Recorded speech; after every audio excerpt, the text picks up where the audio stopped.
"Get out of the wedding. You have nothing to be proud of." That's what my mother screamed at me and my husband right in the middle of my sister's wedding over a year ago. Even though I had paid $25,000 to cover the entire cost of that day, she still kicked us out, all because my husband wasn't dressed fancy enough and had embarrassed her. Surrounded by noise, judgmental stares, and a room full of people, I had two choices: quietly walk away so the wedding could go on smoothly, or stand up for the man I love no matter the consequences. I chose to stand up for him. Let me take you back to what really happened that day and tell me this. Was I wrong for choosing the man who's always stood by me over a family that no longer sees me as one of their own? Hello, everyone.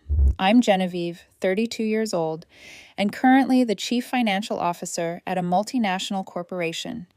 I live a relatively quiet life and value independence and clarity in everything I do, including relationships. My husband John is 28 and works as an elementary school teacher. He doesn't come from a wealthy family, nor does he wear flashy clothes or live up to the kind of glamour people might expect. But I love him for his sincerity, the way he sees the world with compassion, and the kindness he shows to children I once thought no one could have the patience for. We had just gotten married 2 weeks ago. It was a small but warm ceremony at an upscale restaurant in the heart of the city. Most of my friends and relatives were there, and John was surrounded by the people who loved him. But there was one thing that kept the day from being truly complete. My parents weren't there. Not because they were busy, not because of distance or health issues. The truth is, I didn't invite them. And it all goes back to a conflict that happened a year ago at my sister Naomi's wedding. Naomi and I grew up in an ordinary household. My dad was an electrical engineer, and my mom worked an admin job at a local hospital. Life was never extravagant, but we never went without anything we truly needed. Naomi is 6 years younger than me, and ever since she was born, my parents' attitude toward me started to shift, gradually but noticeably, like a clock hand silently slipping out of alignment.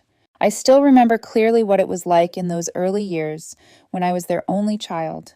Back then, every scraped knee had my mom in a panic.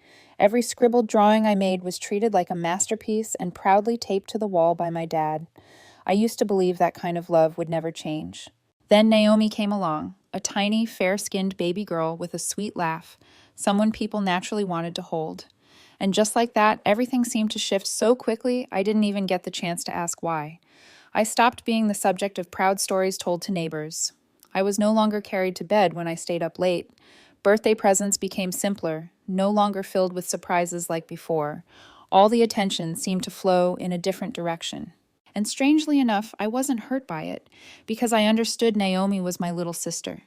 I always believed that if my parents' love could help her grow up happy, then it was okay for me to step back quietly. As I got older and entered my early years of high school, I began to see more clearly where I stood in the family. It wasn't just a vague feeling anymore. It was a noticeable difference in the way my parents treated me compared to my sister. The older Naomi got, the more charming and quick-witted she became, and she seemed to command all the attention in the house. My parents constantly reminded me to let her have her way, saying, "You're the older sister, you need to think ahead," or, "Naomi is still little, she doesn't know any better." At first, those words sounded reasonable, but over time, as they repeated, at the dinner table, during games, even in moments that hardly mattered, they started leaving marks I didn't even recognize right away. I wasn't selfish, but I was a teenage girl, and the feeling of being pushed aside, even just a little, started to wear on me.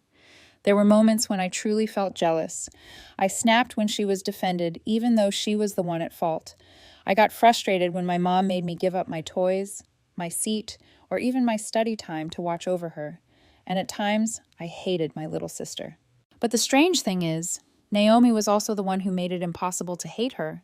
I remember one time I was sketching a comic book character when she quietly sat down beside me, rested her chin in her hands, and whispered, "Genevieve, you're the best person in the world." Then she hugged me and tucked herself into my chest, like it was the safest place she knew. Another time I overheard her bragging to her classmates saying, "My sister can do everything. She's great at sports, she draws really well, and she never yells at me. She's my superhero." I stood frozen at the stairwell after hearing that, my heart softening in a way I didn't expect. Naomi wasn't the kind of spoiled kid who thought she deserved everything or took people for granted. She knew when to be quiet. She knew when to step back so I could breathe. Whenever I was down after being scolded by Mom, Naomi would quietly come over and slip a cookie into my hand, or hand me a crooked little card with "I'm sorry" scribbled in crayon. And in those quiet, thoughtful ways, she made me forget the resentment I once carried. Time passed, and we grew up, each going our separate ways. After graduating college, I moved out on my own, slowly settling into a quiet, independent life and building my career. Naomi stayed behind, growing closer to our parents, and over time, naturally becoming the center of nearly every family decision, as if it had always been meant to be that way. We weren't as close as we'd been as kids, but we still kept in touch. Every few weeks, she'd call to check in, sometimes asking for feedback on a presentation or to show off a cake she'd successfully baked. I always answered, always listened, always kept a comfortable distance, close enough to care, but far enough to stay guarded. Then, one afternoon, just over a year ago, I got a call from my father. I was at the office, wrapping up the last few reports of the day. His name flashed on my screen, and for some reason, I picked up right away, an instinct I didn't usually have with calls from home. His voice came through short but urgent. "You should come home. There's something important." I asked what it was, but he didn't explain. He just repeated, "It's a family matter. The sooner the better." I hung up feeling a familiar heaviness, not from worry, but from the weight I always seemed to carry whenever I was summoned home. It was the same feeling I'd had before, like I was being pulled into some unspoken expectation I wasn't sure I wanted to meet.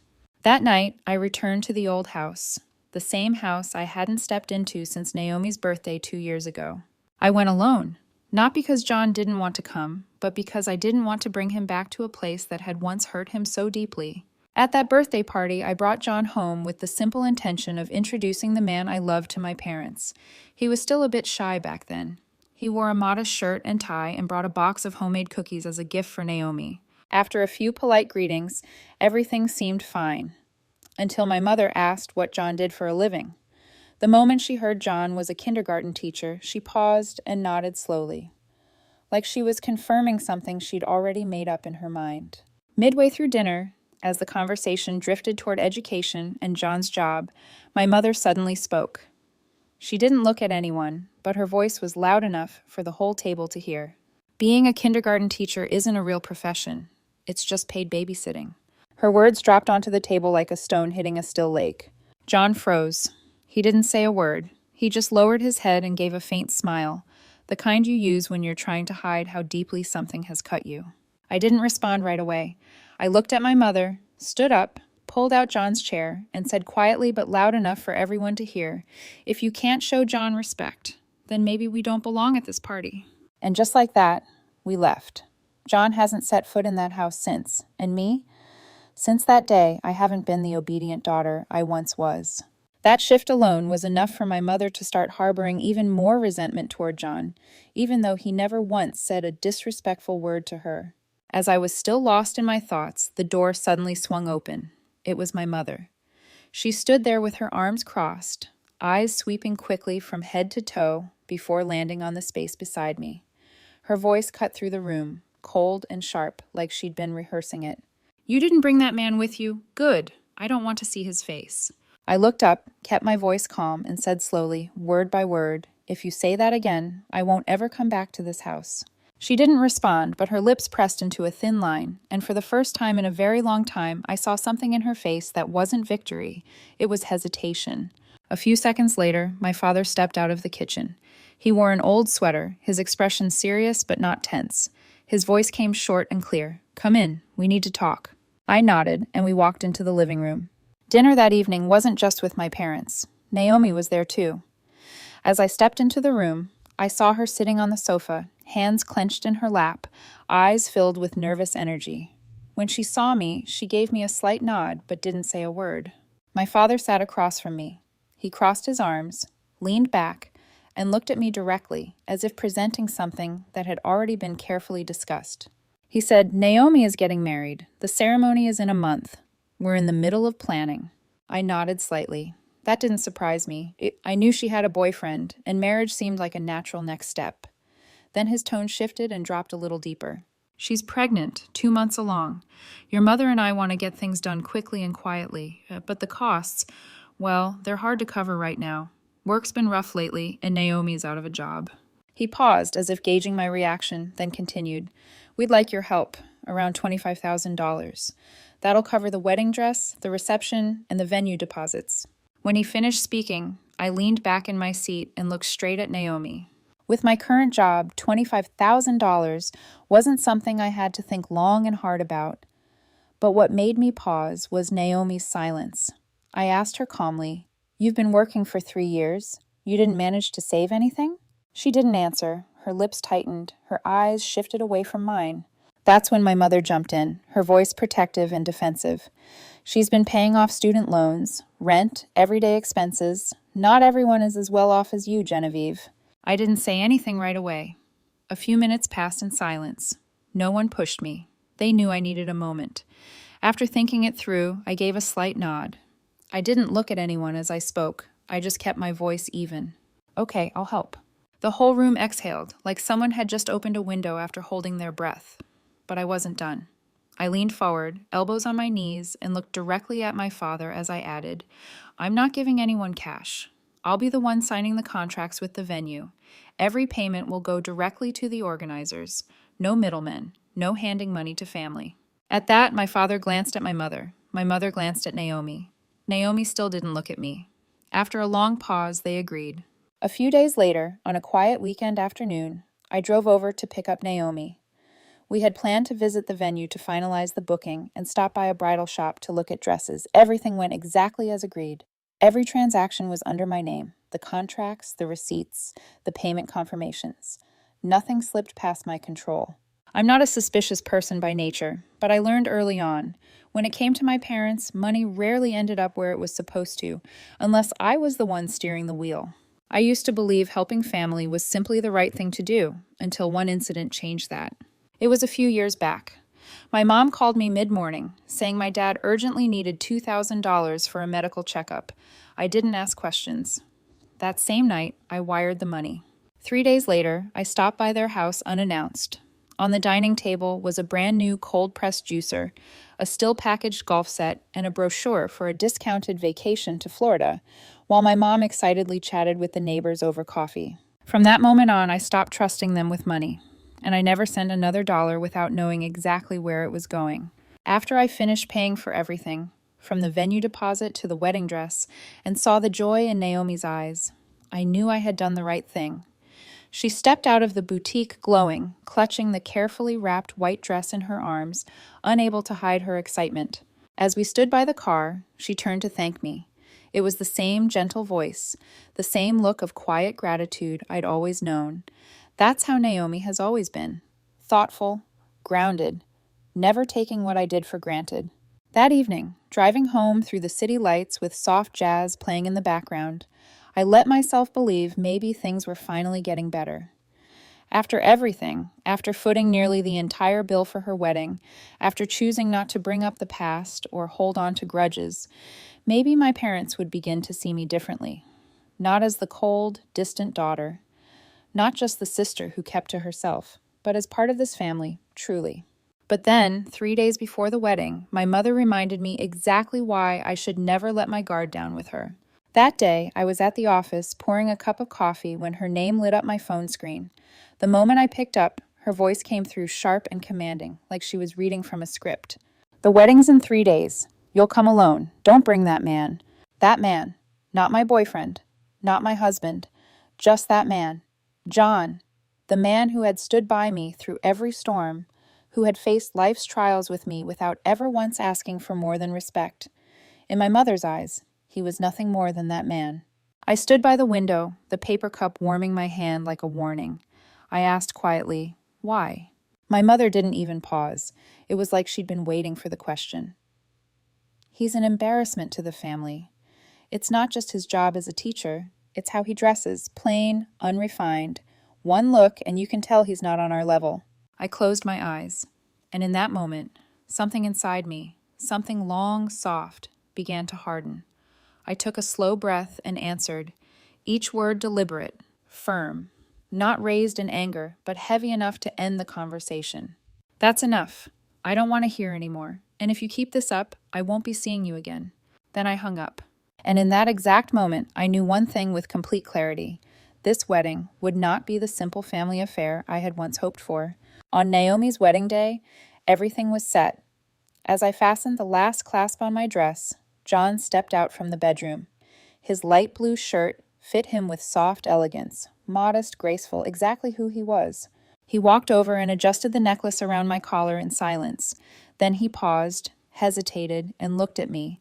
His voice came out barely above a whisper, like he was afraid saying it aloud might shatter something fragile between us. Maybe you should go alone. I froze, holding his gaze. What did you just say? I asked softly, but clearly. He didn't look away, but I noticed his hands tightening around each other in front of his shirt. I just think maybe it would be better if I didn't go, he said slowly. Your family, they won't be happy to see me there. I didn't answer right away. Instead, I stepped closer, wrapped my arms around him, and gently pulled him into my chest. My voice dropped low but firm. Don't worry, I'm here, and I'll protect you.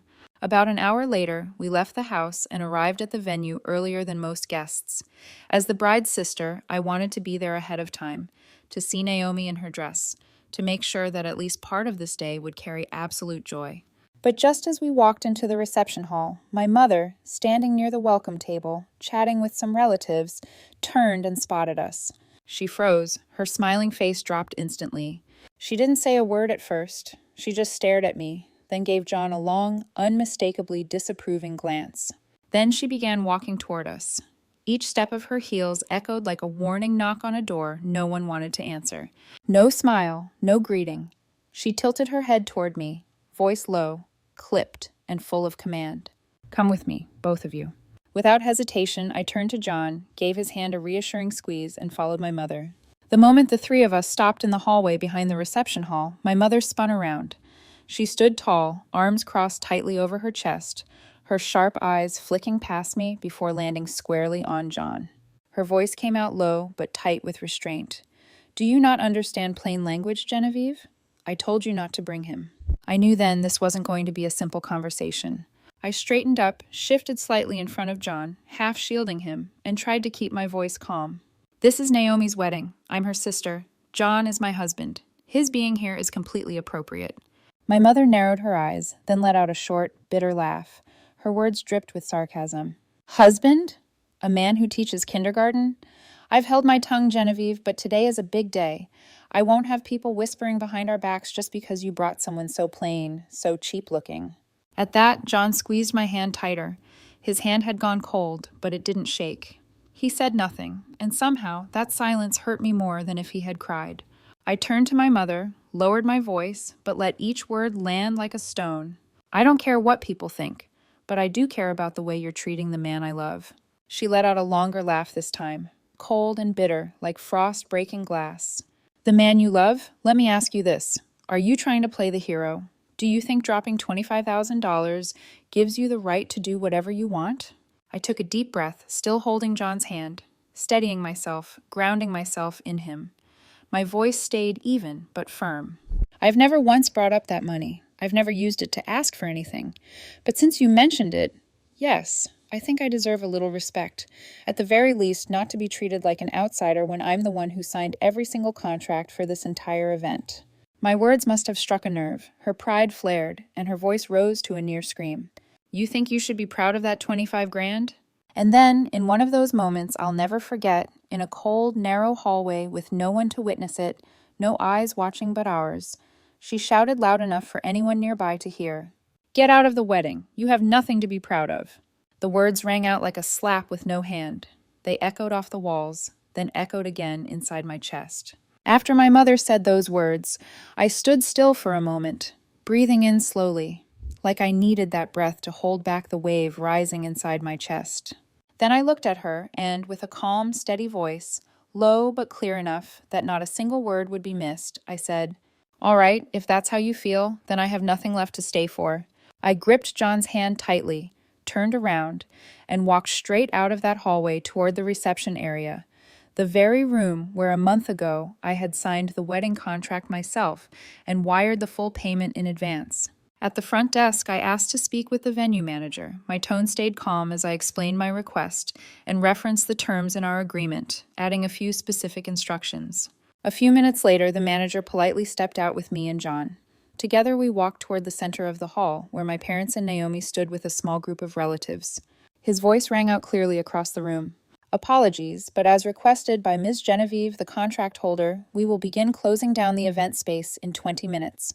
Our staff will assist guests in leaving the premises. The room went dead silent. My father's eyes widened in disbelief. My mother's face turned red with rage. They rushed toward me. My father barked, voice trembling with fury. "Have you lost your mind, Genevieve? You're really going to ruin your sister's big day." Then my mother, seemingly forgetting the cruel words she had just hurled at me, shouted, "Who do you think you are? Canceling everything. What are you trying to prove?" I didn't respond to their anger. I looked them both in the eye and said, my voice low but unwavering, "If you can't show respect to the man I married, then I have no reason to pay for your celebration." That sentence cut through the air. The room froze. Then, just as quickly, their tone shifted. My father's voice dropped, his gaze slipping to the side. My mother's posture softened, and her expression changed, like regret had finally crept in. My dad spoke first, quieter now, almost pleading. "If you do this, how are we supposed to face our relatives?" Then my mother stepped forward, for the first time all day meeting my eyes not with anger, but something closer to apology. "Please don't do this. I know I was wrong earlier." But even as they lowered their voices, I held mine steady. Not angry, not emotional, just firm. "All right," I said. "If you agree this is a loan, then I'll let the event continue." My father stiffened, his voice rising again, offended. "A loan? You'd force your parents to sign a loan agreement?" I shook my head, eyes locked on his. "No, you forced this, not me." And in the end, they agreed. Because they knew, if they pushed me any further, once the groom's family and the rest of the guests arrived, it wouldn't be me who looked bad. It would be them. Moments later, under the watchful eyes of the restaurant manager and the security cameras in the reception room, a loan agreement was drafted. The terms were laid out clearly, and my parents, in their elegant clothes, on what should have been their proudest day, signed it like they were swallowing something far more bitter than failure. Once the paperwork was complete, I took John's hand and walked out of that wedding. No goodbyes, no second glance. Behind me, I heard Naomi calling for me to stay, but I didn't stop walking. Not because I didn't love my sister, but because I knew if I didn't walk away that day, I might never take another step for myself again. After that party, I never saw them again. No calls, no texts, not even a word from our parents. I handed everything related to the $25,000 over to my lawyer. I didn't want any more conversations. I just wanted clarity. But then, about a month after the wedding, on a Saturday afternoon, I had just gotten back to my apartment after a long morning meeting when the doorbell rang. Through the peephole, I saw Naomi and her husband. I opened the door, didn't say a word. I just quietly stepped aside to let them in. Naomi sat on the couch like she was carrying a heavy weight on her chest. Her hand gently rested on her belly. It wasn't that noticeable yet, but I knew the baby was there. After a moment, Naomi was the one who spoke. Her voice was soft but steady. We came to return the money." She opened her bag, pulled out a stack of cash, and placed it on the table. I looked at it, then looked at Naomi. Her eyes dropped. She pressed her lips together like she was trying to hold back tears, and slowly began to speak. "After that day, Mom and Dad blamed me. They said I had to take responsibility because I was the one who accepted the money. But you know what? For years now, I've been paying all their electricity bills, water bills, even their medication. I never told anyone because I thought that's just what kids are supposed to do. So when you asked why I didn't have any savings, it's because all my money went to them." I didn't respond. I just looked at her, the little sister I had always thought was more loved, more protected, who had it easier than me. But that day, I saw a different Naomi, a Naomi who was holding herself together to carry everything, just like I once did. In my head, two opposing thoughts twisted around each other. Part of me, hardened and wary, believed our parents had figured out how much I cared about Naomi and were using that. Maybe they were the ones who sent her, hoping those grateful eyes would melt my resolve once again.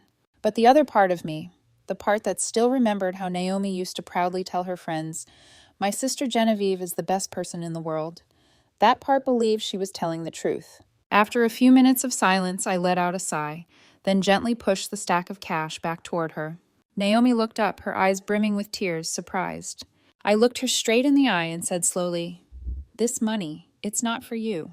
I paused, my gaze shifting briefly to her belly, and continued, "This money is for the baby you're carrying." Right at that moment, Naomi broke down in tears. No longer holding anything back, she covered her face, trembling. And me, I just sat there, didn't say a word. Just let her cry. Because there are things in life that don't need to be taken back. Some debts, when paid with love, leave no one owing. And some tears, when they fall, are enough to mend what's been broken. I don't remember exactly how long Naomi stayed after that. I remember that the whole time she didn't say another word. She just sat there, hands wrapped gently around her belly, tears occasionally slipping from her eyes. Quiet, like someone who had finally laid down a burden she'd carried for far too long. When she stood up to leave, Naomi took my hand. For the first time in years, that grip didn't carry guilt or a thank you. It carried understanding. Not the kind between an older sister and a younger sister who had once been favored, but between two people who had grown up in the same house where neither of us ever really felt fully loved. About 2 months later, I got a message from Naomi. It was a photo of an ultrasound. Below it, just 3 words. "Thank you, my sister." I stared at the screen for a long time. In that image was a tiny, blurry shape, still undefined. But I knew I had just sent something good out into that little one's life. Not through money, but through something I once wished I had when I was a child. A quiet kind of protection, given without conditions. Since then, Naomi and I have started talking more. Not all the time, no expectations, but just enough for me to know that even if my relationship with our parents has cracked, with Naomi, there's still a part of the family I can come home to. As for my parents, about 3 months after Naomi's wedding, they suddenly showed up at my door one weekend afternoon. No warning, no call ahead, just the sound of the doorbell right as I was about to make 2 cups of coffee for John and me. I opened the door and saw them standing there, dressed neatly, their faces no longer tense like the last time we met. My mother smiled faintly, as if nothing from the past had ever happened. My father glanced around the apartment like he was weighing whether or not to sit down. A few minutes later, after some awkward small talk, they got to the point. It was my father who spoke, his voice calm and direct. "We're planning to open a restaurant with an old friend. We need around $50,000. Can you help?" I wasn't surprised. I wasn't even upset. I just looked at them and answered in an even tone. "I'm not saying no, but this time I need collateral, specifically the house you're living in." That sentence changed my mother's expression. She looked up at me, lips tight, like she was about to say something, but then gave a small laugh, pretending to stay composed. "Genevieve, we're your parents. If you can't help, it's fine. But why make us sign loan papers like strangers?" I leaned back in my chair, eyes still on them, and replied with a steady voice. Not harsh, just as cold as the truth. "From the day you told me to get out of the wedding, there hasn't been any us anymore." No one said anything after that. No explanations, no apologies, no arguments. They just stood up, their polite act quickly fading, and walked out the door like they'd never been there. Since that day, they've completely disappeared from my life. No more texts, no more calls, not a single word, and I haven't looked for them either. Because some relationships, once they're cut, hurt less the quieter they stay. 2 months ago, on a quiet afternoon, I officially proposed to John after nearly 4 years together. He froze for a few seconds when I asked, but then smiled. Tears shimmered at the corners of his eyes as he nodded. He said yes, gently, without hesitation, like he had known the question was coming and had been waiting for it for a long time. A few days later, as we started going over the guest list, John hesitantly asked me, "Have you thought about inviting your parents?" I stayed quiet for a moment, not out of anger, but because I wanted him to understand. "I don't allow anyone who's ever hurt you to be at our wedding." John didn't say anything more. He just nodded. But I knew that nod wasn't agreement, and it wasn't resignation. It was respect. He understood, and he didn't try to change me. Because real love isn't about convincing someone to forgive. It's about learning how to move forward together when both of you still carry your scars. And now, we're simply enjoying our moments of happiness. In a small apartment with a sunny balcony. Morning coffee made together. Quiet evenings cooking dinner, playing soft music, and talking about the most ordinary things. There's no longer anyone around who treats love like a bargaining chip. No one left forcing me to choose between family and self-respect. Just the 2 of us. 2 people, 2 pasts, but one shared future. And if there's one lesson I've taken from everything that's happened, it's this. Family isn't always a safe place, and not everyone tied to you by blood deserves a place in the most sacred moments of your life. There are boundaries. Once crossed, forgiveness is no longer an obligation. Some wounds don't need to be explained, only protected. And there are people, no matter how much you once loved them, if they never learn to value you, then walking away isn't cruel, it's growth. Always stand with the one who stood by you when no one else did. Because sometimes the most essential thing to protect isn't the harmony of a toxic family, it's the peace in the home you're building. And before I wrap up today's story, I want to ask you, those of you who've stayed with me until the very last moments, was I wrong for deciding not to invite my parents to my wedding? Was I wrong for asking them to sign a loan agreement at my sister's wedding just because I no longer wanted my kindness to be taken for granted? Share your thoughts in the comments below. I genuinely want to know, if you were in my shoes, what would you have done? And if this story made you pause, if it touched something in you, don't forget to subscribe, hit that like button, and share it with someone you think might need this perspective too. Thank you for listening. See you again in the following story.